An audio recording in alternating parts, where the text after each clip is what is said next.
Indo British advanced pain clinic నొప్పి మాయం surgery దూరం ఫర్ అపాయింట్మెంట్స్ 9155515563.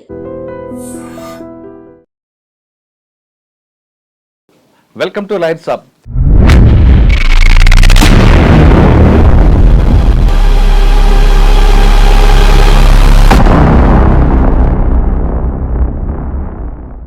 ఇప్పుడు తెలంగాణ రాష్ట్రంలో మరో ఒక అంశం బాగా 2 రోజుల నుంచి మీడియాలో నడుస్తుంది. ఒకటి మోహన్ బాబు గారి ఇంటి దగ్గర గొడవ. మోహన్ బాబు కుటుంబ వ్యవహారంలో మీడియా తలదూర్చిందా, లేదు మీడియా కోసం వివాదాల కోసం తిరుగుతున్న మోహన్ బాబే మీడియా తలుపు తట్టిందా అనే విషయం మనతో మాట్లాడదాం. ముందు నుంచి జరుగుతున్నట్టుగా వాళ్ళ కుటుంబంలో ఆర్థిక వ్యవహారంపై ఇద్దరు అన్నదమ్ముల మధ్యన ఆస్తి తగాదాలు, అందులో మనోజ్ బయటికి రావడం, మీడియాతో మాట్లాడడం, మీడియాను తీసుకొని ఇంట్లోకి వెళ్ళడం, అక్కడ జరిగిన ఘర్షణలో కొంతమంది మీడియా ప్రతినిధులు దాడి జరగడం, దానిపై మోహన్ బాబు మీద అటెంప్ట్ మర్డర్ కేసు కూడా నమోదైంది. ఈ అంశంపై మనతో మాట్లాడడానికి హైకోర్టు అడ్వకేట్ శ్రీకాంత్ గారు ఉన్నారు. శ్రీకాంత్ గారు నమస్తే. నమస్తే. అల్లు అర్జున్ వ్యవహారం కన్నా ముందు మోహన్ బాబు గారి వ్యవహారం హైదరాబాద్లుగా తెలుగు రాష్ట్రాల్లో బాగా తెలుస్తుంది. వాళ్ళ కుటుంబ వ్యవహారం, ఆస్తి పంపకాలు ఇద్దరి మధ్య జరుగుతున్న వ్యవహారం, అది ప్రతి ఇంట ఎక్కడ జరుగుతుంటాయి, న్యాచురల్గా ఉంటాయి. కానీ ఆయన ఒక సెలబ్రిటీ కాబట్టి మీడియా ఫోకస్ ఉంది. మీడియా జరగచ్చు కానీ బయటికి రావు. అవును, మీడియా మీడియా కాదు, అది ఈవెంట్. అది ఆ ఈవెంట్ లో భాగంగా రోజు నడుస్తుంటారు సీరియల్, రైట్? అందులో ఒక్కొక్క కొడుకు బయటకు వచ్చి మీడియాతో మాట్లాడడం, ఆయన సపోర్ట్ తీసుకొని వెళ్ళడం జరిగింది. అక్కడ జరిగిన ఘటన చూస్తుంటే, మీరు గేట్ తీసుకొని లోపలికి వెళ్ళిన తర్వాత మోహన్ బాబు అక్కడ ఉన్న మీడియా ప్రతినిధి దాడి చేయడం, ఆయన గాయపడడం జరిగింది. ఆ సంఘటనకి లోపలికి వచ్చినందుకు మీడియా ప్రతినిధికి ట్రెస్పాస్ అయినందుకు పెట్టుకోవచ్చా, లేదు ఆయన బయటకు వచ్చి కొడితే కేసు పెట్టచ్చా? అంటే కొట్టడం తప్పే, దానికి ఎవరు ఖండిస్తున్నాం మేము కూడా. కానీ మనం వాళ్ళ ఇంట్లోకి వెళ్తే ఆయన కొట్టానే ఆయన స్టేట్మెంట్ ఇస్తున్నాడు. వాళ్ళు ఏమంటారంటే, ఇది మీరు సెలబ్రిటీ కాబట్టి మేము వచ్చామని అంటున్నారు. అంటే సెలబ్రిటీ ప్రైవేట్ లైఫ్లో వాళ్ళకి పైరసీలు ఉంటాయి కదా, వాళ్ళకి కూడా కొన్ని ఇబ్బందులు ఉంటాయి. అలానే మనం ప్రతి సెలబ్రిటీ ఇంట్లోకి వెళ్ళి చూడలేము. అవును, ఇక్కడ జరిగిన ఘటనలో ఇంటి కాంపౌండాలు బయట ఉంటే ఆ కొడుకు వరకు వెళ్ళొచ్చు, కానీ మీడియాకి వెళ్ళడే అధికారం లేదు. వెళ్తే ఒకవేళ ట్రెస్పాస్ కింద 447, 448 వస్తుంటాయి. కానీ ఇక్కడ వాళ్ళు తీసుకుని వెళ్ళడంతో చిన్న కొడుకు తండ్రికి తెలియకుండా తన ఇంట్లో తను వెళ్ళొచ్చు, కానీ మీడియాని తీసుకువెళ్ళే అధికారం ఆయనకి లేదు. కానీ మీడియా కూడా కొంత ముందుకు వెళ్ళింది. అక్కడ మోహన్ బాబు చీకట్లో రావడం, దాడి జరగడం, కొట్టడం కూడా తప్పే. ఆయన బయటికి నెట్టుకొచ్చి కొట్టినా అది వేరేగా ఉంటుంది ఘర్షణ, కానీ ఇంట్లో రావడం కంటే కొట్టానని అధికారంగా ఆయన చూపిస్తున్నాడు. దీన్ని మీరు ఏ విధంగా పరిగణ తీసుకుంటారు? ఇప్పుడు ఉన్న కేసు ప్రకారం మోహన్ బాబు మీద అటెంప్ట్ మర్డర్ 10118 అనుకుంటా. మీరు నాకు చెప్తున్నట్లుగా మన కొన్ని విషయాల్లో అక్కడ ఇంటెన్షన్ ఉంటేనే రావాలి అటెంప్ట్ మర్డర్. అక్కడ జరిగిన తోపులాట్లో ఆయన బైక్ తీసుకొట్టడంతో ఆయనకి ఇక్కడ స్కల్ దగ్గర చిన్న ప్రాబ్లం వచ్చింది, అది డేంజరే. కానీ ఆ ఇంటెన్షన్ ఆయనకు చంపాలి ఇంటెన్షన్ ఆయనకు లేదు. అక్కడ గొడవ జరిగింది, కొట్టడం వరకు ఓకే. మన ఐపీసీలో 324, 326 వచ్చి ఉంటుంది, కానీ 307 ఐపీసీలో వస్తుంది. ఇప్పుడు ఇది పెట్టడం వరకు ఎంతవరకు కరెక్ట్ అంటారు? అందులో మోహన్ బాబుకి ముందస్తు బెయిల్ కూడా హైకోర్టు కిందాకే క్యాన్సిల్ చేసింది. మీరు ఏ విధంగా చెప్తారు? ఫస్ట్ ఆఫ్ ఆల్, వాళ్ళ ఇంట్లో జరిగే ప్రైవేట్ గొడవలు ఏదైతే ఉన్నాయో వాటిల్లో మీడియా వాళ్ళు అంత ఇంట్రెస్ట్ చూపించి, మేమేదో అంటే పబ్లిక్ డొమైన్లో ఏదో అటెన్షన్ ఉంటుంది కాబట్టి, ఒక వీడియో ఎక్కువ దొరుకుతుంది కాబట్టి అనే దృక్పథాన్ని కాసేపు వదిలిపెట్టాలి. రెస్పాన్సిబుల్ జర్నలిజం చేస్తే బాగుంటుంది, అందరు కూడా రెస్పెక్ట్ ఇస్తారు.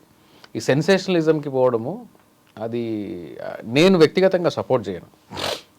మీడియా వాళ్ళు మీరు పబ్లిక్ లైఫ్ కాబట్టి నేను లోపలికి వెళ్తాను అని ఎవరిని అనుంటే, బహుశా అట్లాంటి కామెంట్ ఏ వ్యక్తిగతంగా ఎవరు చేస్తారో నాకు తెలియదు. కొంతమంది కామెంట్ చేస్తున్నారు, మీరు సెలబ్రిటీ కాబట్టి మీరు ఇంట్లోంచి కాబట్టి. సెలబ్రిటీ అయినా ప్రైవేట్ వ్యక్తి అయినా ఒకరి ఇంట్లోకి అనుమతి లేకుండా వెళ్ళడానికి వీల్లేదు. అది పోలీసు వాళ్ళు అయినా కానీ ఎవరైనా కానీ వెళ్ళడానికి వీల్లేదు. ఇన్ఫ్యాక్ట్ స్ట్రిక్ట్లీ లీగల్లీ మాట్లాడాలి అంటే కోర్టు పర్మిషన్ తీసుకొని వెళ్ళాలి, ఈవెన్ గవర్నమెంట్ డిపార్ట్మెంట్స్ వెళ్ళినా కానీ. కాబట్టి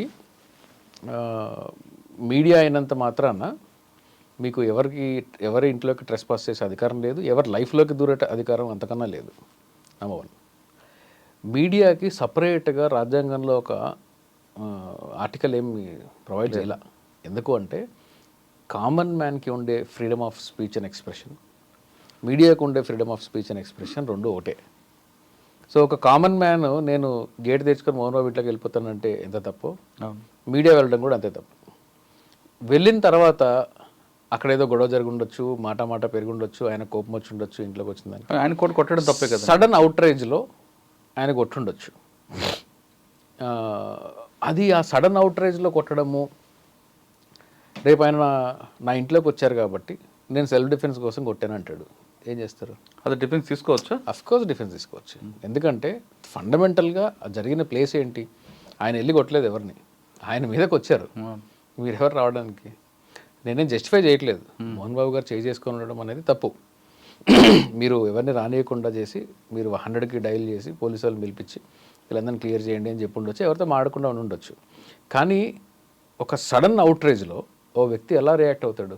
నా ఇంట్లో ఒక 10 మంది వచ్చారనుకో, నేను ఎట్లా రియాక్ట్ అవుతాను? వాళ్ళు కొట్టడానికి రాలేదు అని తెలిసినా కానీ కొట్టడానికి వచ్చారేమో అని నేను అనుకొని నేనే దాడి చేస్తాను వాళ్ళ మీద. అది ఆ సిచ్యువేషన్ని క్రియేట్ చేయడం కూడా అది అంటే ఆ సిచ్యువేషన్ 3 రోజుల నుంచి వానికి బాగా ఇరిటేట్ తెప్పిస్తుంది. ఆబ్వియస్గా అండి. ఎవరికైనా మనకన్నా కోపం వస్తుంది. నా ప్రైవేట్ లైఫ్లో ఒకటి జరుగుతుంది, నా 2 కొడుకుల మధ్యలో ఏదో జరుగుతుంది, అది మేము తేల్చుకుంటాం ఇంట్లో. ఎవరికైనా ఏదైనా కోపం వచ్చిందా కోర్టుకు పోతారు, సివిల్ కేసులో వేసుకుంటారు, చూసుకుంటారు ప్రాపర్టీ డిస్ప్యూట్స్ ఏదైనా ఉంటే. అంతేగాని దాంట్లో మీరు నా ఇంట్లో లోపలికి వచ్చి మరి నేను తీస్తాను అనడం అనేది కరెక్ట్ కాదు. సాధారణంగా మోహన్ బాబు గారు యాటిట్యూడే అలా ఉంటుందండి, ఎవరి మీద దాడి చేయడానికి ముందు ఉంటుంటారు. ఆయన యాటిట్యూడ్ గురించి నాకు నిజంగా తెలియదండి వాస్తవానికి. అంటే పబ్లిక్ డొమైన్లో చూడడము, ఫన్నీ వీడియోలు చూడడమే తప్ప మోహన్ బాబు గారి యాటిట్యూడ్ ఏందో నాకు తెలియదు. నేను ఒక 2 సార్లు ఆయన్ని చాలా కామన్ ఫంక్షన్స్లో కలిశాను. ఒకసారి తాజ్ కృష్ణలో ఇక్కడ కలిసినట్టున్నా. అప్పుడు ఒక 2 నిమిషాలు మాట్లాడుకున్నాం. చాలా మంచి సాఫ్ట్గా మాట్లాడారు, బాగానే ఉంటారు, మామూలుగా చాలా బాగా మాట్లాడారు. ఐ నెవర్ ఫెల్ట్, నాకు వ్యక్తిగతంగా పరిచయం లేదు, బహుశా ఆయనకు నేను గుర్తు కూడా ఉండను. మధ్యలో ఉండే ఒక కామన్ పెద్ద మనిషి కల్పించారు కాబట్టి మాట్లాడాము. అంతవరకే నాకు వారు తెలుసు. ఆయనకి కోపం ఉంది, షార్ట్ టెంపర్ ఉంది, ఇలాంటివన్నీ నాకు తెలియదు. మీడియాలో ఏదో వింటున్నాను కానీ ఐ డోంట్ నో. మనోజ్ గారు, ఐ నెవర్ మెట్ హిమ్. వేరే వాళ్ళని, మీడియా వాళ్ళని నేను ఒక గుంపుని తీసుకొని ఒక ఇంట్లోకి నేను వెళ్ళిపోతాను, తండ్రి గారు అంటే ఇలా అయి ఉండొచ్చు, వెళ్ళిపోతాను అన్నప్పుడు న్యాచురల్గా ఎవరు కూడా నువ్వు సాఫ్ట్గా మాట్లాడడానికి వచ్చావని ఎవరు అనుకోరు. ఏమనుకుంటారు? ఏదో గొడవకు వచ్చాడు అనుకుంటారు. అట్లాంటి సిచ్యువేషన్స్, కంపెల్లింగ్ సిచ్యువేషన్స్ ఉన్నప్పుడు మీకు ఒక వ్యక్తి హార్ష్గా రియాక్ట్ అవ్వడం అనేది చాలా న్యాచురల్. అవునండి. రేపు పొద్దున ట్రయల్లో ఏం నిలబడవండి. 3 అటెంప్ట్ మర్డర్ పెట్టడం ఏంటి మరి దారుణంగా? అంటే అటెంప్ట్ మర్డర్ కూడా కొంతమంది ప్రెజర్ ఇస్తారు పెట్టే స్థాయికి వచ్చారండి. అటెంప్ట్ మర్డర్ కాదు, అది కనీసం ప్రూవ్ కూడా అవ్వదు అనే విషయము ప్రాసిక్యూషన్కి తెలుసు, పోలీసు వాళ్ళకి తెలుసు, పెట్టిన వాళ్ళకి తెలుసు, పెట్టించుకున్న వాళ్ళకి కూడా తెలుసు. కానీ ఏంటంటే టెంపరీ హెరాస్మెంట్ ఉంటుంది. ఈ మధ్య ఏమైపోయిందంటే మురళి గారు, మెయిన్ కేసులో జరుగుతుంది కన్విక్షన్ లేదో తెలియదు కానీ ముందు ఈ ప్రాసెస్ ఉంటుంది కదా, ఈ ప్రాసెసే పెద్ద కన్విక్షన్. మనకున్న సిస్టంలోనే ప్రాసెస్ పనిష్మెంట్ అంతే. ఈ ప్రాసెస్ ఫైనల్ పనిష్మెంట్ అనేది ఫైనల్ పనిష్మెంట్లు ఏముంటాయండి? ఏదో పోక్సో కేసులు అలాంటి వాటిలో తప్ప ఫైనల్ పనిష్మెంట్లు less than 7-8% conviction rate. Average అన్ని చట్టాలు కలిపి చూసినా కానీ 5-6% కానీ. సార్ కాసేపు అరెస్ట్ విషయం లేదన్న కేసులు పక్కన పెడితే మోహన్ బాబు గారు కొట్టడం తప్పే, వెళ్ళడం తప్పే, 2 పక్కన పెడదామండి. ఇప్పుడు మోహన్ బాబు కొడుకు ఆస్తి వ్యవహారం తీసుకుంటే ఆస్తి నాది వస్తుంది, నాది కష్టార్జితం అంటూ ఆయన చెప్తున్నారు మోహన్ బాబు. అవును. ఆయన అంటే తండ్రి నుంచి కాకుండా నా సంపాదన కాబట్టి నా ఆస్తిని నా ఇష్టం వచ్చినట్టు ఇచ్చుకుంటాను, 100% ఇచ్చుకోవచ్చు, నా కొడుకులకు కానీ కూతురికి కానీ నా ఇష్టం దానమేం చేస్తాను, చాలా పక్క స్టేట్మెంట్ ఇచ్చారు. 100% చేసుకోవచ్చు. వీళ్ళిద్దరికి దాని మీద పోరాటం చేసి హక్కు ఉందంటారా 3 పిల్లలకి? అసలు ఆయనకి ఆయన సొంత కష్టార్జితం మీద పిల్లలు కాదు ఎవరికి రైట్ లేదు. ఆయన ఒక చిన్న వీలునామా రాసినా కానీ వీళ్ళకి ఎవరికి రాకుండా, కూతురికి ఎవరికి కూడా రైట్ లేదు. తండ్రి ఆస్తుల కూతురికి హక్కు ఉంది కదండి. ఎప్పుడు ఉంటుంది? ఆయన వీలునామా రాయకుండా పోతే అప్పుడు ఉంటుంది. అంటే మంచు లక్ష్మి గారు కూడా లేదు, ఇప్పుడు ఎవరికి లేదు. ఆయన ఎవరికైతే నేను ఇవ్వాలి అనుకుంటున్నాను ఆయన ఇచ్చుకోవచ్చు, ఆయన సొంతంగా సంపాదించి. వీళ్ళు పోరాటం చేయడం లేదు, ఎవరికి లేదు, కొడుకులు కాదు కూతుర్లు కాదు ఎవరికి లేదు. మరి ఎందుకంటే మనోజ్ ఆ కాలేజీలో ఏదో అన్యాయం జరుగుతుంది, ఘోరాలు జరిగిపోతున్నాయి, ఈయనకి ఎందుకు నొప్పి? నాకు మనోజ్ గారు వ్యక్తిగత విషయాలు నాకు తెలియదు. పబ్లిక్ డొమైన్లో ఉండే నేను అది ఆ ఇష్యూ కూడా ఫాలో అవ్వలేదు. ఏదో నిన్న సాయంత్రము ఎప్పుడు మరి విష్ణు గారి ప్రెస్ మీట్ ఏదో ఉంటే ఎవరో వీడియో లింక్ పంపిస్తే చూసాను, అది కూడా నేను. అందులో మీకు ఏమైనా జెన్యూనిటీ ఉందా? జెన్యూనిటీ కాదు, ఇప్పుడు మీడియా ముందుకు వచ్చినప్పుడు ఎవరైనా ఎట్లా మాట్లాడతారు, బ్యాలెన్స్గా మాట్లాడతారు. ఆయన చాలా బ్యాలెన్స్గా మాట్లాడినట్టు అనిపించింది, బట్ నాకు విషయం అర్థం కాలేదు. సో నాకు పెద్ద I don't have great comments.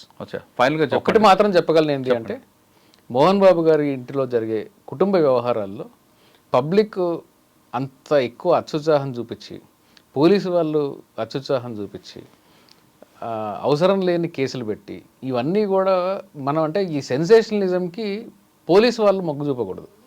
Media వస్తుందంటే ఓకే ఈరోజు మైక్ మొబైల్ ఫోన్ ఉన్న ప్రతి ఒక్కడు మీడియా అని చెప్పుకుంటాడు. సో వీళ్ళు ఏదో చేస్తారు యూట్యూబ్లో హిట్స్ కోసము లైక్ల కోసం చేస్తున్నారంటే ఓకే ఫైన్ అనుకోవచ్చు. రెస్పాన్సిబుల్ జర్నలిజం చేయాలి. అట్లాగే స్టేట్ కూడా రెస్పాన్సిబుల్గా బిహేవ్ చేయాలి. దీనిలో అటెంప్ట్ మర్డర్ పెట్టమంటే వాళ్ళు అడగడం ఏంటి, వీళ్ళు పెట్టడం ఏంటి, ఏముంటుంది అటెంప్ట్ మర్డర్లో? వాళ్ళు ఇంటికి పోతే అటెంప్ట్ మర్డర్ ఏంటండి? మోహన్ బాబు గారి వ్యవహారంలో ఇద్దరూ పడ్డారంటున్నారు శ్రీకాంత్ గారు. మోహన్ బాబు ఇంటికి వెళ్ళి గొడవ చేయడం ఎంత తప్పు, మోహన్ బాబు కొట్టడం కూడా అంతే తప్పు అంటూ శ్రీకాంత్ గారు చెప్తున్నారు. కానీ అటెంప్ట్ మర్డర్ అని పెట్టడం అనేది స్టేట్ తీసుకొని తప్పుడు నిర్ణయంగా భావిస్తున్నారు శ్రీకాంత్ గారు.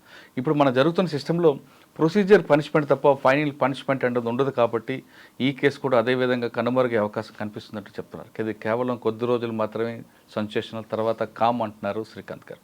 ఇది మోహన్ బాబు గారి వ్యవహారంలో శ్రీకాంత్ గారి అభిప్రాయం. అన్నిటికన్నా ఇంపార్టెంట్, మోహన్ బాబు ఆస్తి కొడుకులుగా కూతురు కాదు కదా అని ఇష్టం ఎవరికైనా ఇచ్చే అధికారం ఉంది, కానీ అడిగే అధికారం వీళ్ళకి మాత్రం ముగ్గురు పిల్లల కథగా ఎవరికీ లేదంటూ చాలా క్లియర్గా చెప్తున్నారు. ఇది శ్రీకాంత్ గారి అభిప్రాయం. వచ్చే వారం మరో విషయంలో మళ్ళీ కలుద్దాం అంటారు. నమస్తే, థ్యాంక్ యూ.